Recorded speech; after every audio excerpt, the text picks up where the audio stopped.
The digital countdown blazed red across every screen in the control center. 15 minutes, as a distorted voice crackled through the speakers. 15 minutes until the entire eastern seaboard goes dark forever. Agent Cole Hartman's hand froze over his keyboard, his reflection ghostly in the monitor's glow, while 200 miles away, Dr. Amara Chen stared at the same message, knowing she was the only person alive who could stop it. Cole Hartman had always believed that cyber threats lived in the abstract, lines of malicious code, phantom attackers hidden behind proxies and encrypted channels, dangers that existed in the digital ether but never quite touched the physical world. That illusion shattered at 3:47 p.m. on a Tuesday afternoon when every light in the Department of Homeland Security's Cyber Defense Operations Center flickered, dimmed, and then blazed with an intensity that made him shield his eyes. The fluorescent panels weren't just bright, they were pulsing, strobing in a rhythm that felt almost deliberate, almost alive. Around him, workstations erupted in chaos. Monitors flashed error messages in rapid succession. Printers began spewing pages of corrupted data. The climate control system roared to life at maximum capacity, then died completely, leaving the room in an eerie, humming silence broken only by the frantic clicking of keyboards. What the hell? Cole's colleague, Janet Rodriguez, spun in her chair, her face illuminated by the warning symbols cascading across her screen. Cole, are you seeing this? He was. Every monitor in the operations center displayed the same message, overlaid on whatever work had been in progress. The text was simple, almost mocking in its brevity. Attention. You have 15 minutes.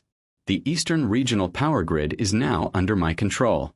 Failure to comply will result in permanent system overload. Casualty estimates. 47 million affected. Infrastructure damage. Irreversible. The clock is ticking. Below the message, a countdown timer appeared. 14 minutes and 43 seconds. 14 minutes and 42 seconds. 14 minutes and 41 seconds. Cole's training kicked in before his mind fully processed the threat. His fingers flew across the keyboard, initiating diagnostic protocols, tracing network pathways, searching for the intrusion point. But even as he worked, a cold realization settled in his gut. This wasn't a typical cyber attack. The hacker hadn't just breached their systems. They'd infiltrated the actual power grid infrastructure. Sir. A junior analyst named Thompson stood up so quickly his chair rolled backward and crashed into a filing cabinet. The Eastern Grid Control Authority is reporting complete system lockout. All remote access has been severed. They're trying to implement manual overrides, but... The lights pulsed again, longer this time, and when they stabilized, every screen in the room had changed. Now they displayed a schematic, a detailed, real-time map of the Eastern Seaboard's power distribution network. Cole recognized it immediately from his briefings. The intricate web of substations, transformers, and transmission lines that kept electricity flowing to homes and businesses from Maine to North Carolina. But something was wrong with the schematic. Red warning indicators bloomed across the map like a spreading infection. Critical junction points were highlighted, and beside each one, a temperature reading climbed steadily upward. Cole didn't need an engineering degree to understand what he was seeing. The entire grid was being pushed toward catastrophic overload. "Get me Director Castellano," Cole barked, though he knew it was probably futile. If the hacker had this level of control, they'd already anticipated every conventional response. And someone contact the Regional Grid Authority. We need to know if they can implement physical shutdowns.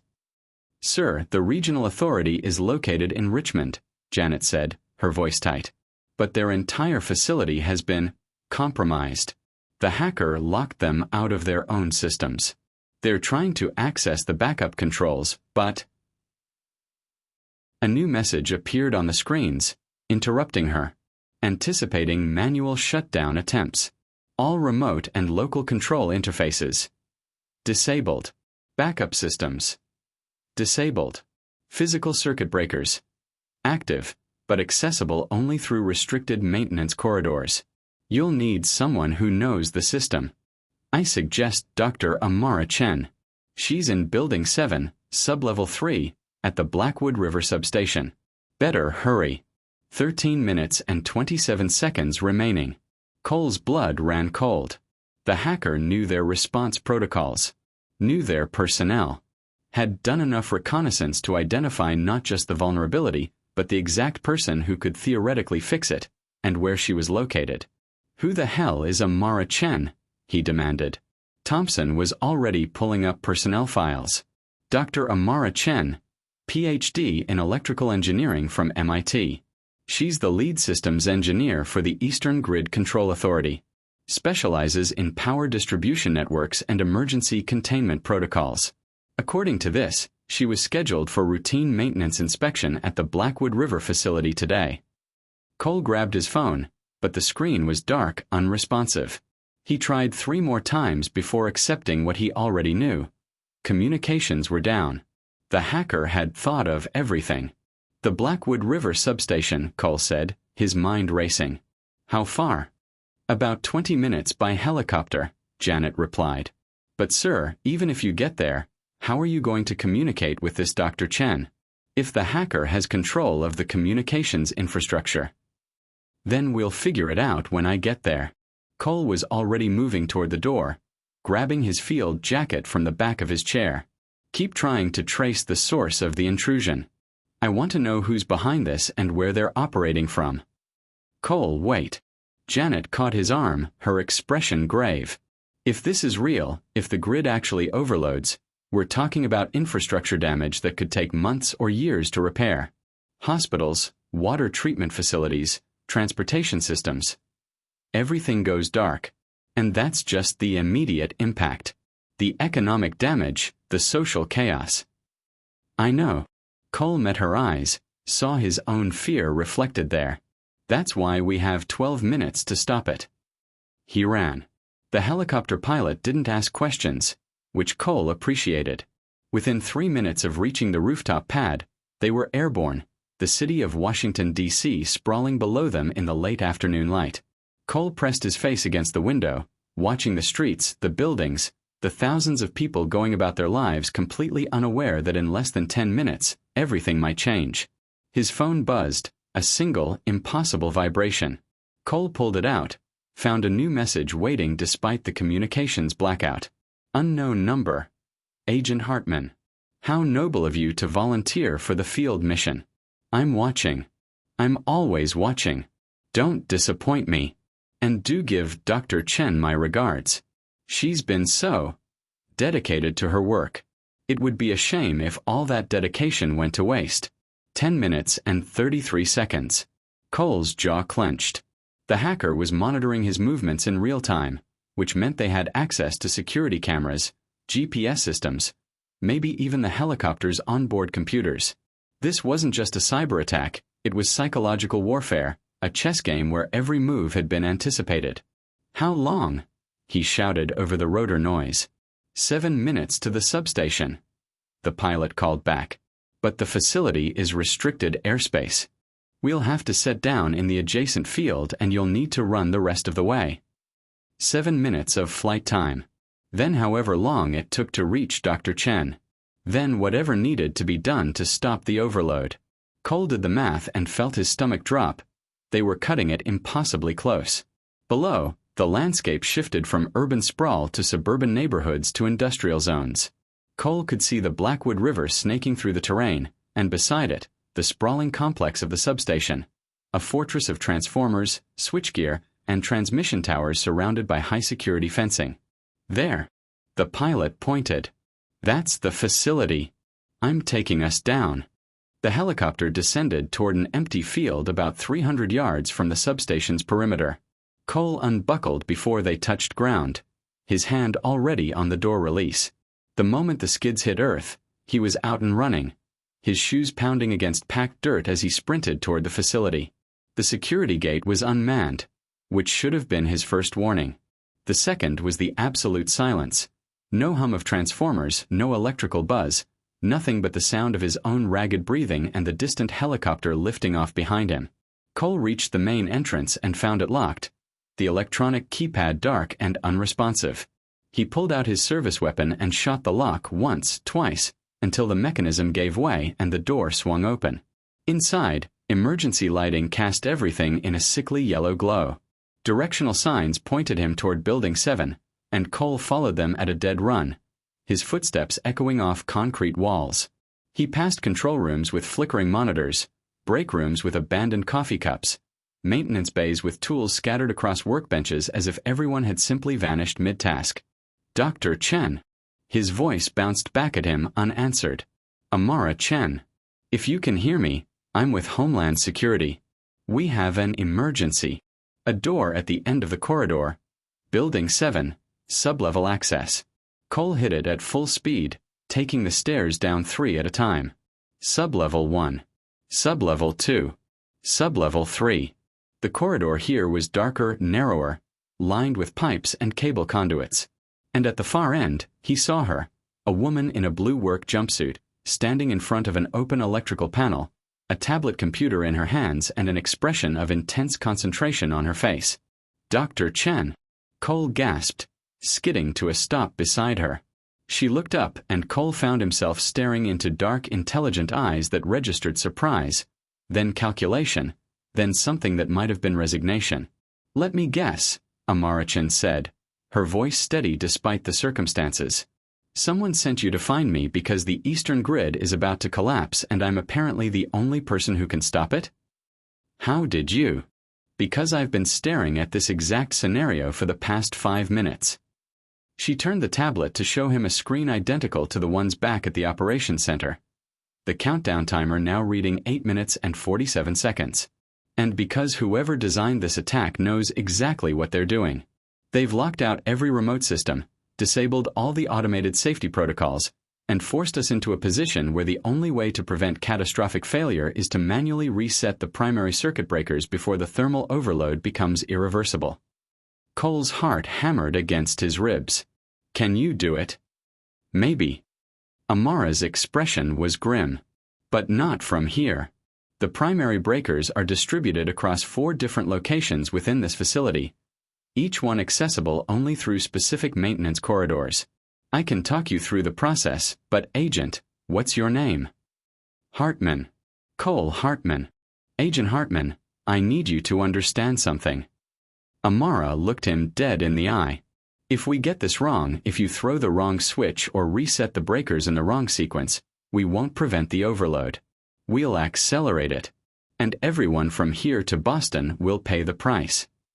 The countdown timer ticked down another second. 8 minutes and 31 seconds. Cole squared his shoulders and met her gaze. Then you'd better tell me exactly what I need to do. Amara's fingers flew across the tablet, pulling up schematics that meant nothing to Cole but everything to her. Listen carefully, she said, her voice taking on the precise cadence of someone who'd explained complex systems 1,000 times before. The grid is designed with multiple fail-safes, but this hacker bypassed them all. They've essentially turned the entire eastern seaboard into one massive electrical circuit with no release valve. English, please, Cole said, wiping sweat from his forehead despite the cool underground air. Imagine a river with all its dams suddenly opened at once. The water doesn't just flow, it destroys everything downstream. She zoomed in on a section of the schematic. Right now, power is being forced through transmission lines at 3 times their rated capacity. The equipment is heating up exponentially. When it reaches critical temperature, the transformers will explode, the lines will arc and snap, and the entire infrastructure will be permanently destroyed. Cole glanced at the countdown. 7 minutes and 52 seconds. How do we stop it? We need to manually trip 4 primary circuit breakers in a specific sequence. Each breaker controls a major junction point in the grid. Trip them in the right order, and we create controlled shutdowns that gradually reduce the load without causing cascading failures. She swiped to a new screen showing the facility layout. Trip them wrong, and we cause the very disaster we're trying to prevent. Why can't you do this remotely? Because the hacker locked me out of everything except this diagnostic tablet, which only lets me monitor the systems, not control them. Frustration flickered across her face. They've forced us into a physical solution. Old school, manual intervention. Which means you're going to be my hands while I'm your eyes. She pulled up a corridor map marked with 4 red dots. Breaker 1 is in the North Maintenance Tunnel, accessible through that door. She pointed down the hallway. You'll need to climb down approximately 30 feet using the service ladder. Then follow the tunnel about 200 yards until you reach the breaker room. I'll guide you through the reset procedure once you're there. And the other 3? We'll worry about those after you survive the first one. Her dark eyes held his. Agent Hartman, I won't lie to you. These tunnels weren't designed for rapid access. They're narrow, poorly lit, and filled with high-voltage equipment. One wrong move and you won't have to worry about the countdown. Cole checked his watch against the timer. 7 minutes and 15 seconds. Then I'd better start moving. Wait. Amara grabbed his arm, her grip surprisingly strong. When you reach each breaker, you'll see multiple switches and levers. Touch nothing until I tell you exactly what to do. Understood. Understood. And Hartman. Something shifted in her expression, a crack in the professional facade revealing genuine fear beneath. My 6-year-old daughter is at school in Baltimore. If this goes wrong... It won't, Cole said with more confidence than he felt. We've got this. He ran toward the North Maintenance Tunnel entrance, Amara's voice echoing behind him. The door code is 7-7-3-9. 6 minutes and 58 seconds. The clock was ticking. The North Maintenance Tunnel entrance was a heavy steel door with a keypad crusted in rust and grime. Cole punched in the code, 7-7-3-9, and the lock mechanism groaned like something waking from a long sleep. He yanked the door open and was hit immediately by a wall of heat and the acrid smell of ozone. The service ladder descended into darkness broken only by intermittent yellow emergency lights.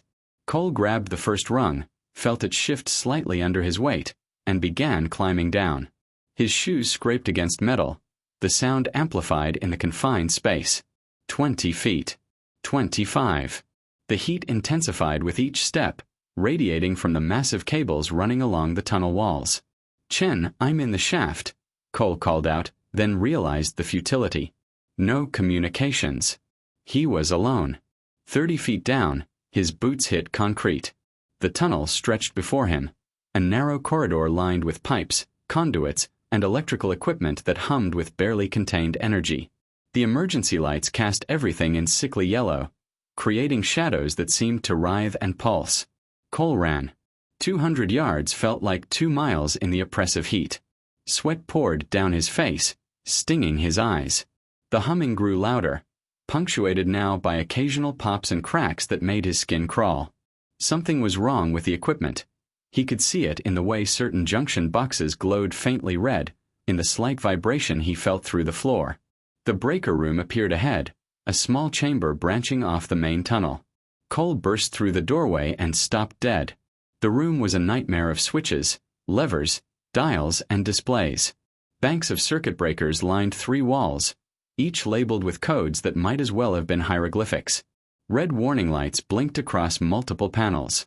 And in the center of it all, a large master switch assembly with 3 distinct levers, each marked with voltage ratings that made Cole's head spin. His watch showed 5 minutes and 33 seconds. Cole pulled out his phone, praying for a signal despite knowing better. Nothing. He was cut off, alone, standing in front of equipment he didn't understand with less than 6 minutes to save 47 million people. Think. Amara said she'd guide him through the reset procedure. But without communication, he was flying blind. He studied the breaker assembly, trying to make sense of the configurations. 3 levers, labeled A, B, and C, multiple smaller switches below them. A digital display showing climbing temperature readings. His hand hovered over lever A. It seemed logical. Start at A, work through to C. But Amara's warning echoed in his mind. Touch nothing until I tell you exactly what to do. The temperature display flickered. 847 degrees Fahrenheit. 851 degrees Fahrenheit. 856 degrees Fahrenheit. Damn it. Cole backed away from the controls, his mind racing. He needed Amara. But how could he communicate with her when every system was compromised? Then he saw it, mounted on the wall near the door. An old-fashioned emergency phone, the kind that predated digital systems. A direct hardline that just might, still be functional. Cole grabbed the receiver. Please work. Please work. Please. Hartman. Amara's voice crackled through, distant but clear. Can you hear me? I'm here. Relief flooded through him. I'm at Breaker 1. What do I do? Thank God. Amara's voice was strained but steady. The old hardline system. I didn't know if it would still work. Okay, listen carefully. What do you see in front of you? Cole described the control panel, the three main levers, the rows of smaller switches beneath them, the climbing temperature readings. Through the phone, he could hear Amara typing rapidly on her tablet. The temperature is at 863 degrees and rising, Cole added. How bad is that? Critical threshold is 950. After that, the transformer casings begin to fail and we're looking at explosions. Her voice remained calm, but Cole heard the tension beneath it. We're going to do this in stages. First, you need to locate switch bank delta. Should be on your left, below lever B. Red switches, labeled D1 through D6. Cole scanned the panel. Got it.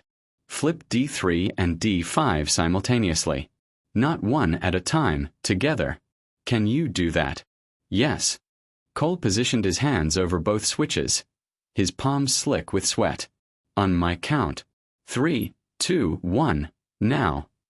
Cole flipped both switches.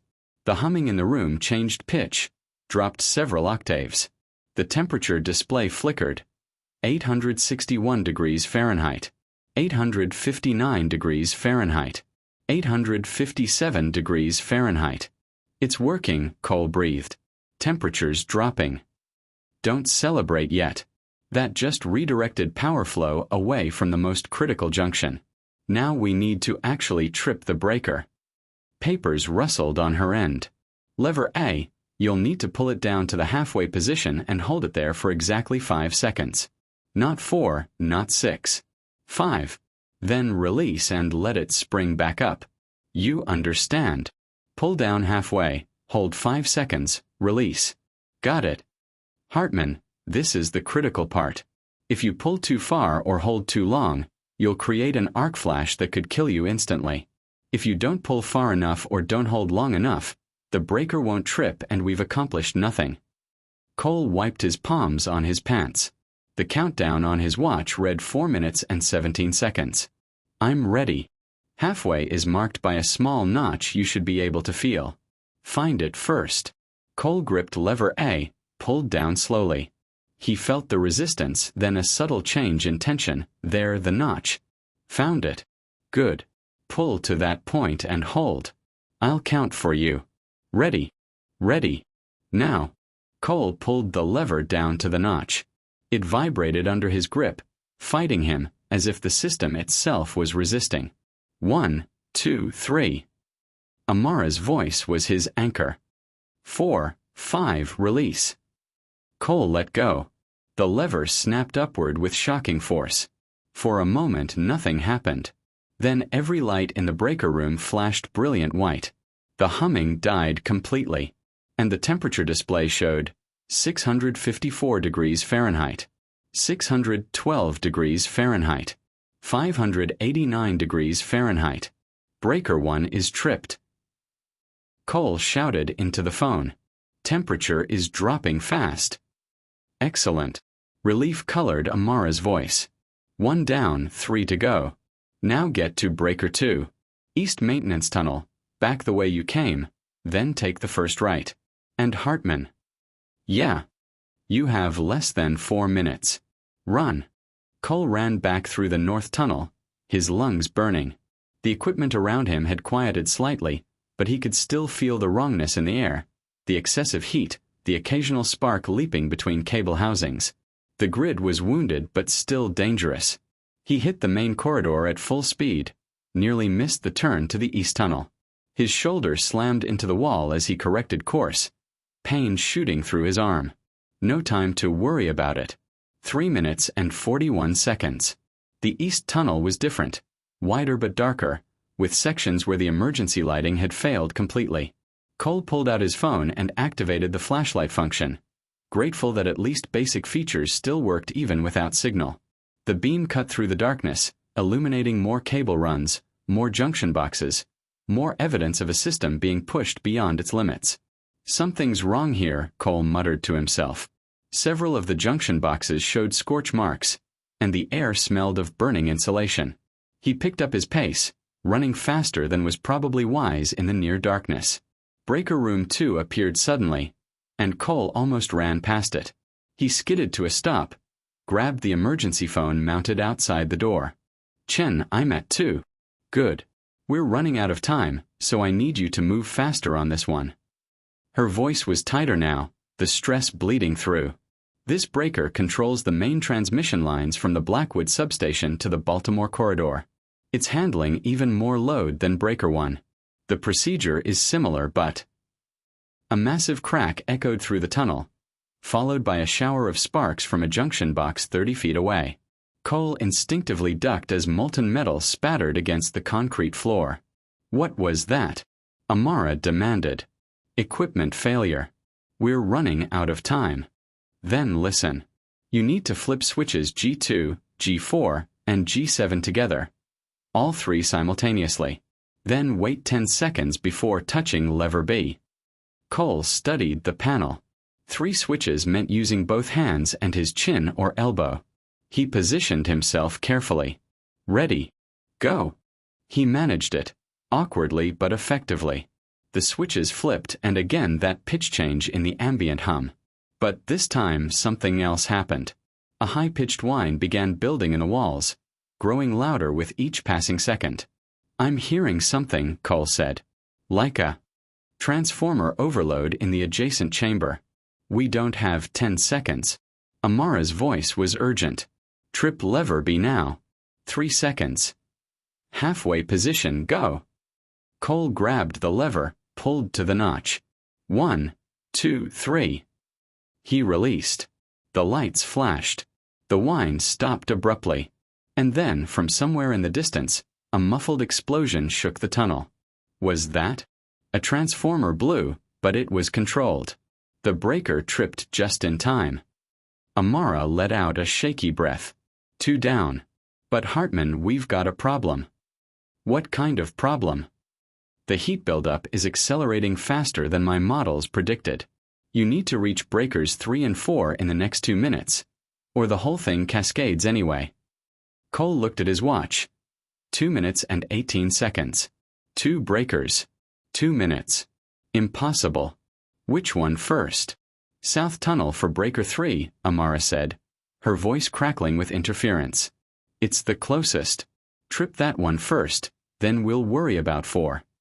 Cole was already moving, sprinting back to the main corridor. His legs screamed in protest, his lungs felt like they were filled with fire, but he pushed harder. 2 minutes and 3 seconds. The South Tunnel entrance loomed ahead. Cole hit the door without slowing, slamming his full weight against it. The door flew open and he stumbled through, nearly losing his footing on the steep downward ramp. This tunnel was the worst yet, narrower than the others, with exposed high-voltage cables running along both walls at shoulder height. Warning signs every few feet screamed danger. Lethal voltage. The air shimmered with heat, and Cole could actually see distortion waves rising from the equipment. Talk to me, Chen. What's my play here? Breaker 3 is unique, she said. It controls the interconnection point between our grid and the Northern Virginia system. The hacker's been using it as a choke point, forcing excess load through a junction that was never designed for this capacity. Cole reached the breaker room, grabbed the phone. I'm here. Procedure. There are 5 levers this time, A through E. You need to pull them in sequence, left to right, 1 second apart. Then flip the master disconnect switch mounted above them. That's it. That's it. But Hartman, she hesitated. The master disconnect switch controls live power. When you flip it, you're going to see an arc flash. Don't look directly at it. The UV radiation can blind you. Cole's hand trembled slightly as he reached for lever A. 1 minute and 31 seconds. Here goes. He pulled the levers in sequence, counting seconds in his head. A, B, C, D, E. Each one clicked into position with mechanical precision. The room's ambient hum built to almost unbearable levels.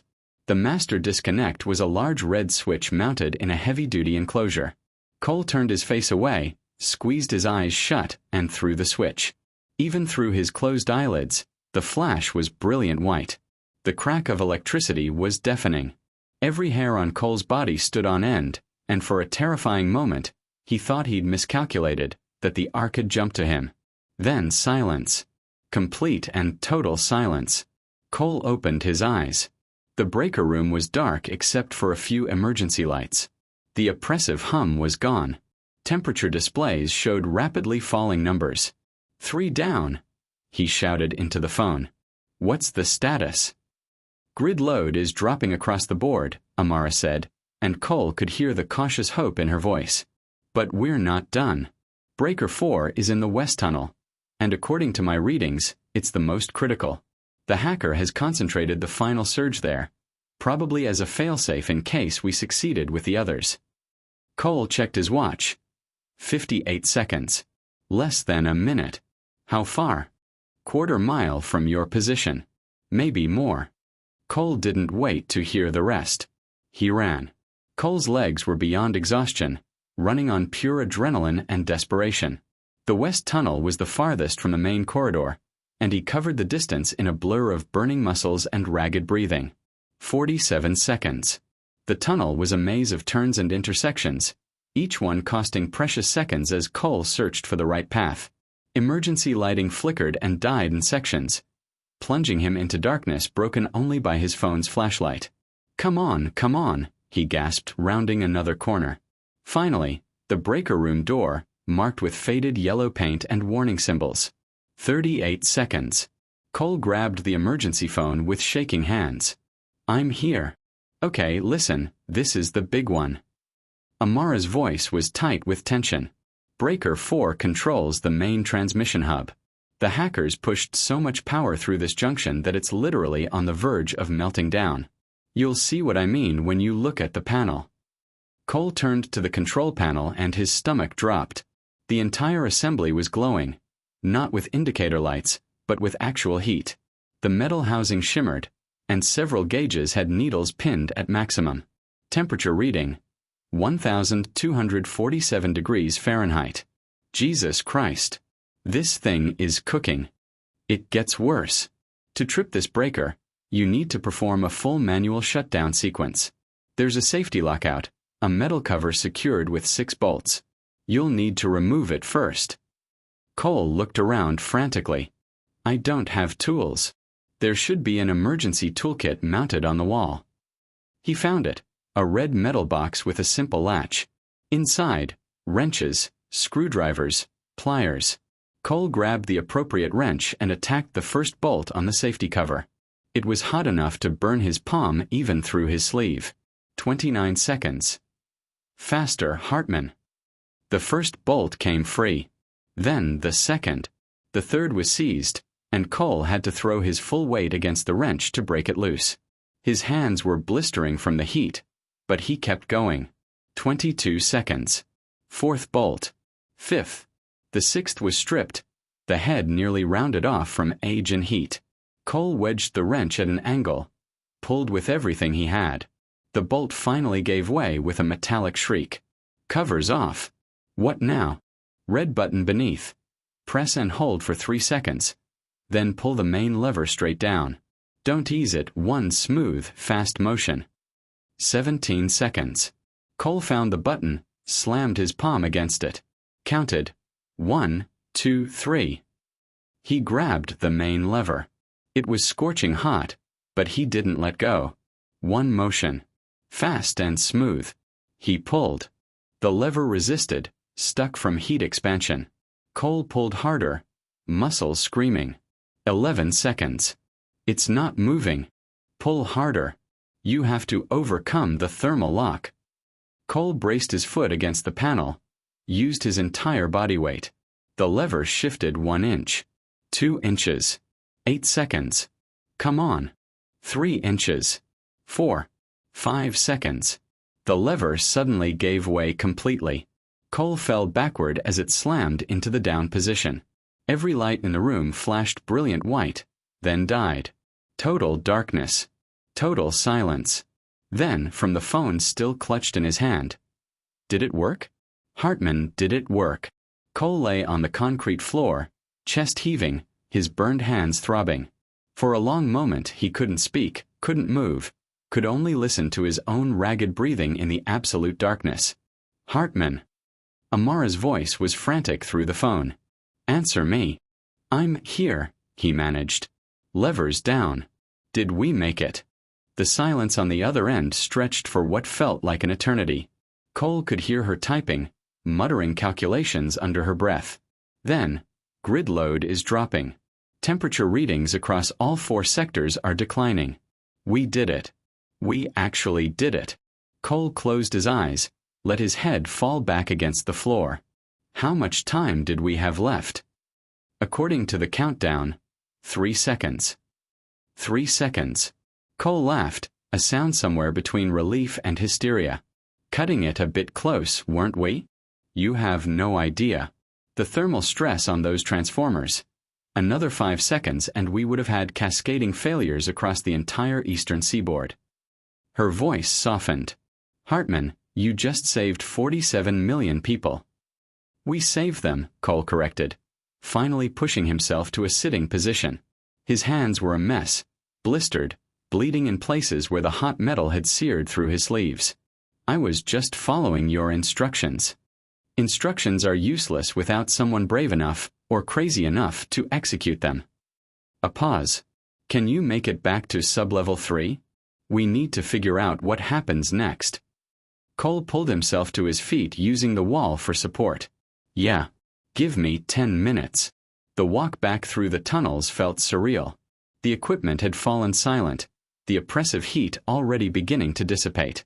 Emergency lighting flickered back to life in sections, casting everything in a less ominous glow. It was over. They'd won. But as Cole climbed back up the service ladder to the main level, a nagging thought wormed its way into his mind. The hacker had planned everything so meticulously, anticipated every move. Why make it just barely possible to stop? Why give them Amara's name and location? He found her exactly where he'd left her, still at the electrical panel with her tablet. But now her expression was different. Not relieved, but troubled. "What's wrong?" Cole asked. Amara turned the tablet to show him. A new message had appeared on the screen. "Congratulations, Agent Hartman and Dr. Chen. You've passed the first test. But saving the grid was never the real challenge. The real question is, can you stop me before I do it again? You have 24 hours to find me." Tick-tock. Below the message was an image, a photograph taken from a security camera. It showed a little girl with braided hair and a bright pink backpack, walking out of an elementary school. Amara's face went white. "That's my daughter. That's Morgan." Cole felt ice flood his veins.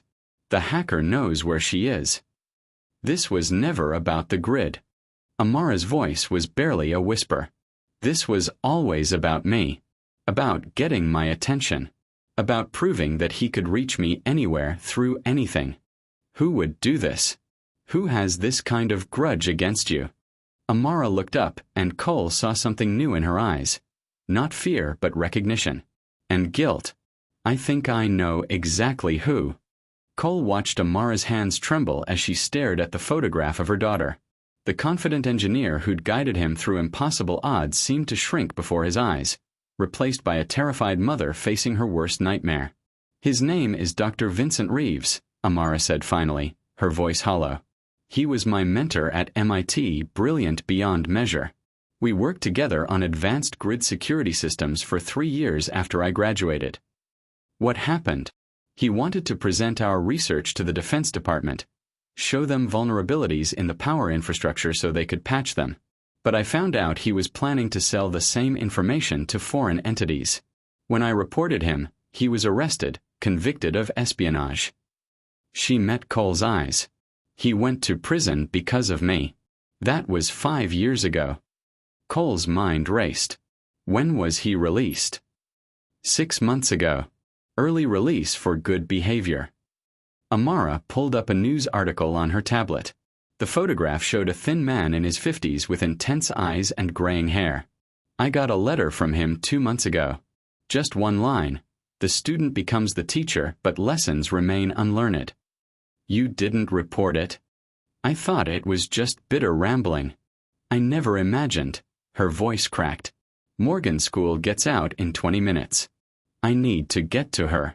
We both do. Cole was already moving toward the exit. But we also need to find Reeves before he makes good on his threat. If today was just a test, what's the actual attack? They emerged from sublevel 3 into the main facility. Cole's phone suddenly buzzed with a flood of notifications as communications came back online. Dozens of missed calls from the operations center. From Director Castellano, from Janet. He ignored them all and dialed Thompson instead. Agent Hartman. Thompson's relief was palpable. Sir, we thought the grid is stabilizing, but we lost all contact with you for. Thompson, I need you to run a priority search on Vincent Reeves. Released from federal prison 6 months ago. Convicted of espionage related to power grid security. I need his last known address, known associates, travel records, everything. On it. Sir, should I also? And I need a tactical team dispatched to Brightwood Elementary in Baltimore immediately. Possible threat to a student named Amara Chen, age 6. Full protective detail until further notice. Copy that. Cole ended the call and turned to Amara, who was already heading for her car in the parking lot. My people are on their way to your daughter's school. She'll be safe. You don't know that. You don't know what Vincent is capable of. Amara's hands shook as she fumbled with her keys. The things we designed together, the vulnerabilities we identified. He knows every weak point in the entire national power infrastructure. If he wanted to, he could bring down not just the eastern seaboard, but the entire country. They climbed into her vehicle, and Amara drove with controlled urgency toward Baltimore, weaving through traffic while Cole coordinated with his team. Within minutes, Thompson called back. Sir, we've got a location. Reeves has been living in a rental property in Wilmington, Delaware, about 30 minutes from the Blackwood River substation. Local police are en route now. Tell them to approach with caution. This guy just held 47 million people hostage. Cole glanced at Amara. Anything else? Yes, sir. We traced the source of the cyber intrusion. It originated from... This is odd. It came from inside the Blackwood River facility itself. Sublevel 2, specifically. Cole's blood ran cold. Thompson, Reeves was in the building with us the entire time? Appears so. And sir, he's still there. We're picking up an active signal from the same location right now. Amara slammed on the brakes, pulling to the shoulder of the highway. He was there. While you were running through those tunnels, while I was guiding you, he was 1 floor above us, watching everything. Why stay? Cole tried to think like the hacker. He accomplished his test. He proved he could do it. Why not run? Because it's not finished. Amara's eyes widened with sudden understanding. The 24-hour countdown. It's not about finding him. He wants us to come back. This was all about forcing a confrontation. Cole's phone rang again. Director Castellano this time, and he couldn't ignore it any longer. Sir, I can explain. Hartman, forget the explanations. We've got a situation. Baltimore PD just received a bomb threat. Someone called in claiming they've planted explosives at Brightwood Elementary. The school is evacuating now, but... Morgan. Amara's face had gone ashen. He's separating her from the crowd, making her vulnerable. Cole made a split-second decision. Sir, send the tactical team to the school. Dr. Chen and I are returning to Blackwood River. The suspect is still in the facility, and I believe stopping him there is the key to protecting her daughter and preventing the next attack. You're sure about this? No, sir. But it's the play we've got.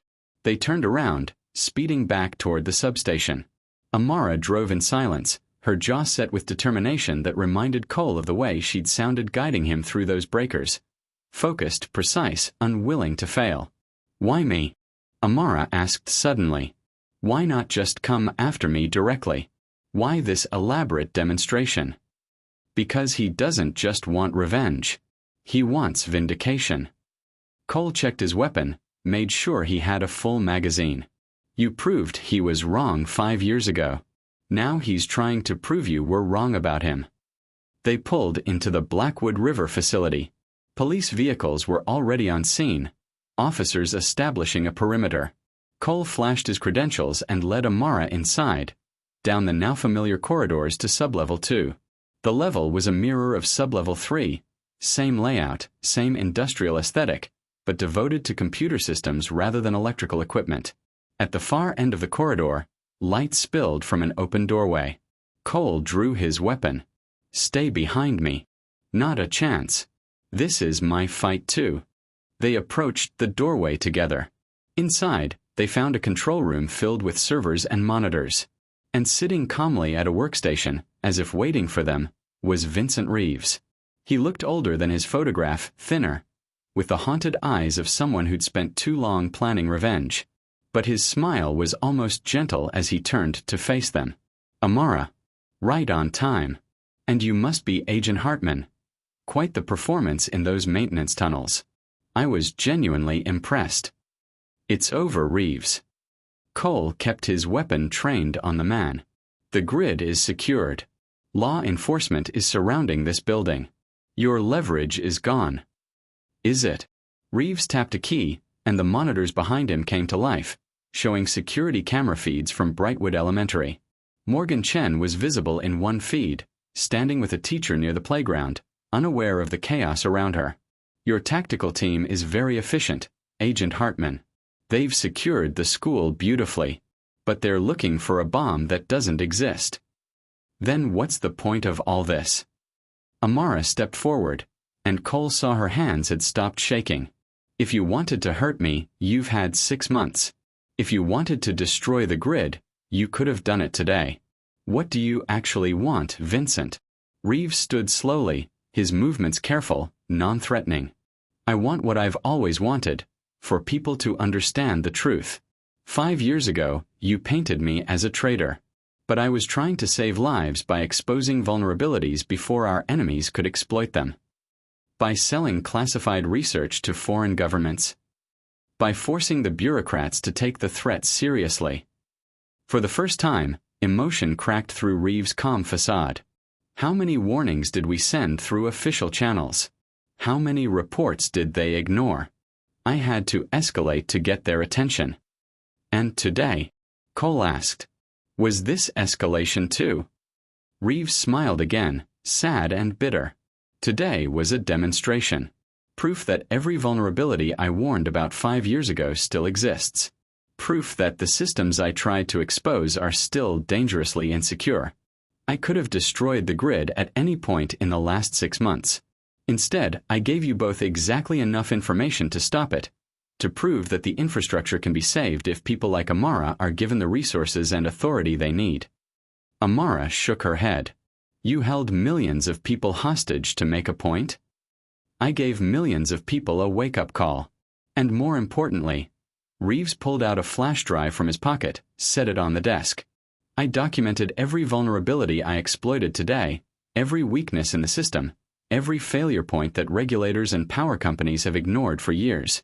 It's all here. My gift to you, Amara. The vindication I never got. And in exchange, Cole asked, sensing the trap. In exchange, you let me walk out of here. Not as a fugitive, but as someone who just provided the most valuable security audit the Eastern Grid has ever received, free of charge. Reeves met Amara's eyes. You destroyed my career and my reputation 5 years ago. Now you can rebuild them, or you can see me arrested again and watch the next hacker, one without my restraint, finish what I started. The silence stretched between them. Cole kept his weapon steady, but his mind raced through the implications. Reeves was right about one thing. If today's vulnerabilities still existed, someone else would eventually exploit them. And next time, there might not be an Amara Chen to stop it. Amara, Cole said quietly. It's your call. She stared at her former mentor for a long moment. Then she picked up the flash drive. I'll review your documentation. If it's legitimate, if it actually helps secure the grid, then I'll speak to the authorities about your cooperation today. But Vincent, her voice hardened. If you ever threaten my daughter again, if you ever put innocent lives at risk to prove a point, I will personally ensure you spend the rest of your life in a cell. Are we clear? Reeves nodded slowly. Crystal clear. And Amara. For what it's worth, I'm sorry. About the letter, about the fear I caused. I never intended to hurt Morgan. I just needed you to understand what it felt like to be powerless while someone else controlled your fate. I already knew what that felt like, Amara said quietly. I felt it every second Agent Hartman was in those tunnels. Cole lowered his weapon. Thompson, bring our guest in for questioning. Voluntary cooperation in a federal investigation. He met Reeves' eyes. You're not walking out of here free, but you're not walking out in cuffs either. What happens next depends entirely on whether that flash drive contains what you say it does. 2 hours later, Cole and Amara stood outside Brightwood Elementary as Morgan Chen ran into her mother's arms, oblivious to how close she'd come to being a pawn in someone else's game. Amara held her daughter tight, her face buried in the girl's braided hair, and Cole turned away to give them privacy. His phone buzzed. Director Castellano, initial analysis of Reeves' data confirms it's legitimate. We're looking at the most comprehensive security audit of the power grid infrastructure in history. The man's a criminal and a lunatic, but he's also apparently a genius. What's your recommendation? Cole watched Amara and Morgan, saw the mother's relief and the daughter's innocent smile. He thought about the race through those tunnels, the impossible countdown, the choice between revenge and redemption. Supervised cooperation, he typed back. Use his knowledge to fix the problems he exposed, but keep him on a very short leash. Some lessons can only be learned the hard way. As the sun set over Baltimore, painting the sky in shades of orange and gold, Amara finally released her daughter and walked over to Cole.